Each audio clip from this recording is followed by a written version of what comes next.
আল্লাহ যাকে মাফ করতে চাইবেন তাকে একটা পর্দার আড়ালে নিয়ে যাবেন, জিজ্ঞেস করবেন, এই বান্দা এইসব কাজ করছো। এখন আল্লাহ জিজ্ঞেস করতেছেন, সে তো ভয়তে অস্থির হয়ে যাবে, কেঁদে পাগল হয়ে যাবে, আল্লাহ করিবেন কি, আবার পাক করে দাও। আল্লাহ পাক তার জবানের সমস্ত পাপের কথা শুনে সে যখন অনুতপ্ত হয়ে কাঁদতে থাকবে, আল্লাহ বলবেন, যা মাফ করে দিলাম, জান্নাতে চলে যা। এইটা হচ্ছে হিসাব ইয়াসির। আল্লাহুম্মা হাসিবনি হিসাবান ইয়াসিরা।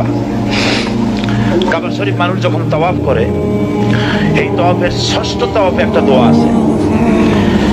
এই দোয়া আমি যখনই পড়ি আমি চোখের পানি রাখতে পারি না।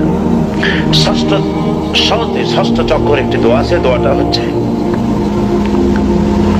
আল্লাহুম্মা ইন্না আলাইয়া হুকুকান কাসীরান ফীমা বাইনি ওয়া বাইনাক।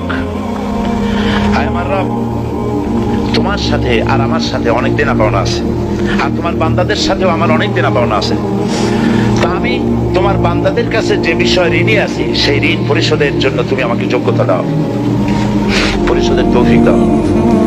আর আমার কাছে তোমার দেনা আছে, আমার কাছে তোমার যে দেনা আছে সব দেনা তুমি শোধ করে দিয়েছো। আমার চোখ দিয়েছো, মুখ দিয়েছো, কান দিয়েছো, স্বাস্থ্য দিয়েছো, বউ দিয়েছো, বাচ্চা দিয়েছো, টাকা দিয়েছো।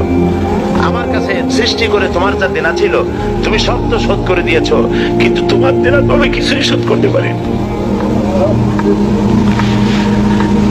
তোমার দেনা আমার শোধ করার একটা পথ আছে মাবুদ, সেই পথটা হলো তুমি আমার মাফ করে দাও।